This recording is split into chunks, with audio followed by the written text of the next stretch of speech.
It is halftime in Columbia. Clemson's up 13-7 over the Gamecocks in the Palmetto Bowl.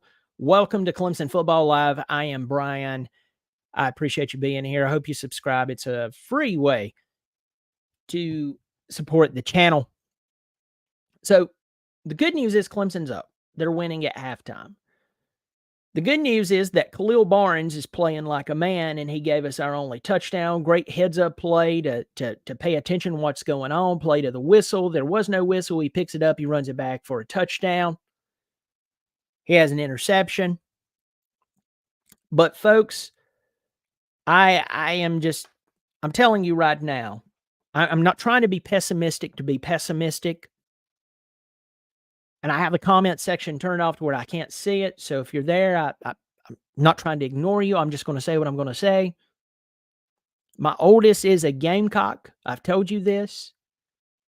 And to semi-quote, not verbatim, but quote what he has said in the past, and I've watched a lot of Gamecock football because of him.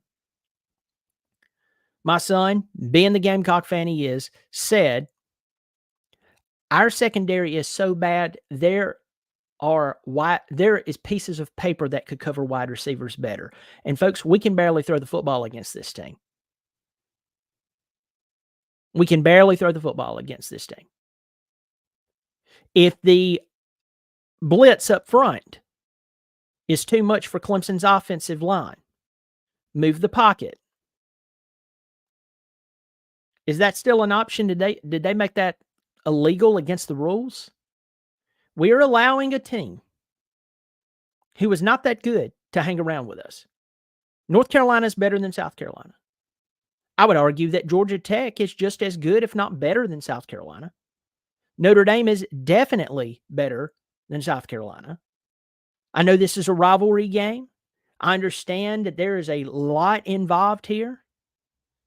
But, folks, I'm going to tell you straight up, Clemson, their offense, I mean, they're running decent. But I don't know. I did say that this was going to be a close game, and it is a close game. Clemson's up 13-7. If the game ended right now, they would win. South Carolina only won by 1 point last year, and you'd have thought they'd have beat us by 70. That'll tell you how many times and how much they normally lose to Clemson. But I don't have a sense of, oh, just wait, it's going to get better. No, I don't. I look at our defense and I go, yet again, they're bailing us out with poor offensive play. And I'm just not happy about it. Once again, I have the comment section turned off so I can just speak freely. And try to pay attention. The leading rusher for Clemson is Cade Klubnik, 7 carries, 39 yards. Will Shipley, 2 receptions, 21 yards. At this point, Rattler is 7 of 14, 34 yards. Anderson, the running back for South Carolina, is 9 carries, 34 yards. When Xavier Thomas tackled him so hard, he body slammed him. And then he tried to stand up, and his eyes started rolling in his head like a slot machine that the handle had just been pulled on. You know, normally you pull those guys out because they're out of it. There's a great chance that there is a concussion. But obviously, it doesn't matter in a rivalry game or if you're at South Carolina if you have a concussion or not. I've seen people held out for much less. The guy couldn't even stand up. Spencer Rattler had to look at him and say, sit down. What a heck of a tackle by Xavier Thomas. Does that not remind you of his freshman season? I mean, it really does. It reminds me of when he was picking up someone and just body slamming them. And that's exactly what he did. I'm very happy to see Khalil Barnes showing off, showing out. I mean, this is a true freshman, folks. This is not a junior or a senior or one of these 8th-year seniors that you're seeing a lot of right now, thanks to 2020. This is a freshman, Khalil Barnes, showing off. It's good to see him go out there and play well. So what do I see for the second half? For the second half, I'll tell you exactly what I hope to see. I hope that our offense can get the ball into the end zone. Now, let's go to Watts. Watts hit a 50-plus yarder. He hit almost another 50-yard kick. Fantastic. I'm glad. I'll take it. We need as many points as we can get. I don't care if we just win by 1 point. I'll take the 1 point. But Clemson's offense has got to get something going. Because if you allow a team like South Carolina, who was playing to get win number 6, to get their 4th win in a row, and most of all for them, in a rivalry like this, to beat their rival a second year in a row, anybody who has a brain knows that that will fuel you like no other. So if Clemson allows them to stick around and hang around, don't be shocked if South Carolina wins. Don't be floored when it happens. Let me say that. If, hope to God, not. But if it happens, don't be shocked, because you don't let teams hang around and give them hope in an emotionally charged game like this. That is a recipe for disaster. That's right up there with diesel and fertilizer. You don't do it. You don't put your cat into a microwave and turn it on. That's bad. Also up there with that are playing out in a busy road.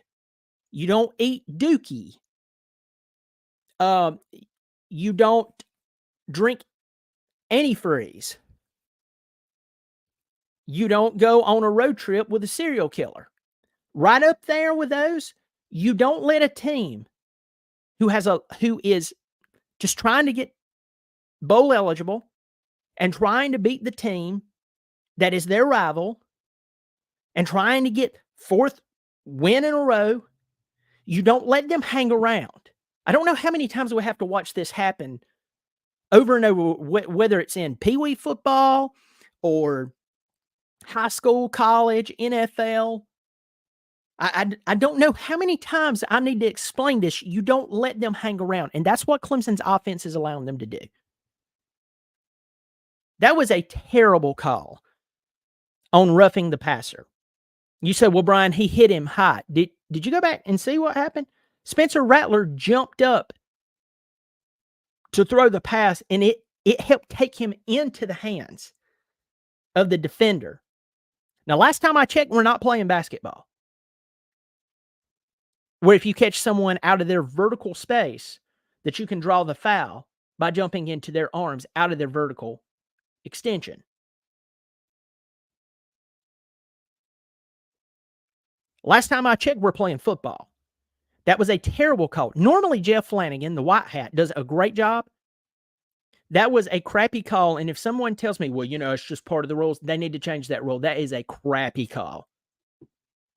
By the way, I used to officiate, and there was rules that they ended up changing that we ended up being able to look at them and, yeah, that was crappy the entire time. Got 63 people in here. I just want to let you know, if you're watching this, Bobby Durkins did a video a couple of days ago. It's already been censored. The link is below. Please go check it out just to tell the censors to quit. All right. By the way, has anyone heard that I think it's the Houston Chronicle says that Dabo Swinney has emerged as the favorite candidate to take the job at Texas A&M? Have you heard about this? Well, I'm going to tell you something that I've been holding back and I haven't said to anyone, because I try, when someone tells me something, I try to keep it close to me. But some of his closest confidants has already said that they are staying in the upstate if he leaves. And this was within the past week. Now, I didn't give away who that person or those persons are, but I'm just going to go ahead and say this to Coach Swinney. If you're mad that Clemson got mad at you for trying to hold you to the standard that you created because you went out and hired a bunch of inexperienced guys to coach for you, and it finally came around to bite you, and now you're going to go to Texas A&M, I can promise you, Coach, if this is true, that whole appreciation and expectation thing, you don't have no clue what you're getting into going to Texas A&M if this is the truth. Because the very moment you try to pull that politician, faith, family, freedom, they're going to tell you the only time they talk about God is when they take his name in vain.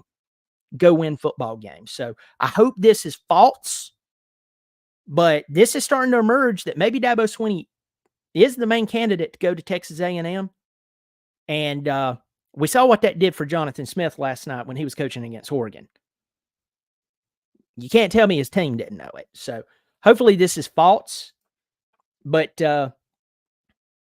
yeah, Midland's directory, A&M will eat him up. The very moment he gets up there and starts talking about NIL, they'll look and go, yeah, we want NIL. So this is going to be bad if that's happening. Hey, folks, if you have not subscribed, I hope you do subscribe. It is free. If you want to support the channel on a monthly basis, there is a link below. Or not a link, there's a button, unless you're on an Apple product, says join. It's so flipping cheap. Also, the link's not in here. I want you to check out 4puttcarts.com. 4puttcarts.com is they're friends of mine. They are a snack and beverage cart service for special events. Yes, that's right. So if you have a special event coming up, you need to get them out there. If you're a golf course, you need to get them out there, because when you have a tournament coming up, everybody's going to try to cut corners, yet still try to present a great experience. That never works. You don't skimp out and try to present something great. No, get a professional out there and call 4puttcarts.com. Tell them that you heard about them from me. Also, yeah, I think that's it at this point. Got 75 of you in here. I hope you hit hit the like button, hit subscribe. Okay, so got a bunch of people in here. I'm seeing, as I said, Midland's directory, 63 to 17. They're all members. Go Peck Your Dookie checking. Yes, Parker Henderson, my old buddy. Got SR987, Fire Rally. I don't think we should fire him, but we got something's got to happen. David Urban seems to have learned nothing his entire 2 years at Clemson. There's some bad stuff that's not looking good. Still Gamble, one of my buddies. Then one of my niece and nephew. Me saying the defense is great, offense sucks is the same as Clark Griswold saying little full lot of sap. That's my niece and nephew for you. I love y'all. Oh my God. Let me see. Anyone else in here? That's there's a ton of people in here. David Urban, $2 super sticker. Thank you for supporting the channel. I really do appreciate it. There's a bunch of you in here. Okay, what has to happen in the second half tonight? Okay, I know the game's it's going to start back up here in just a second, and I would rather watch it. Oh, then listen to me. Okay, first of all, defense, keep up the intensity. All right. Keep up the intensity. The defense is working. They finally got to Rattler there. I told you Rattler's playing a lot better ball. Rattler's doing a great job. See Tiger Tom in here. What's up, Tiger Tom? It's been a while. I agree with you. Send Brennan Stoll downfield. I agree with that. If the guy was at Notre Dame or at Iowa, we'd all be salivating, wishing we had him, and we underutilize him. So, yeah.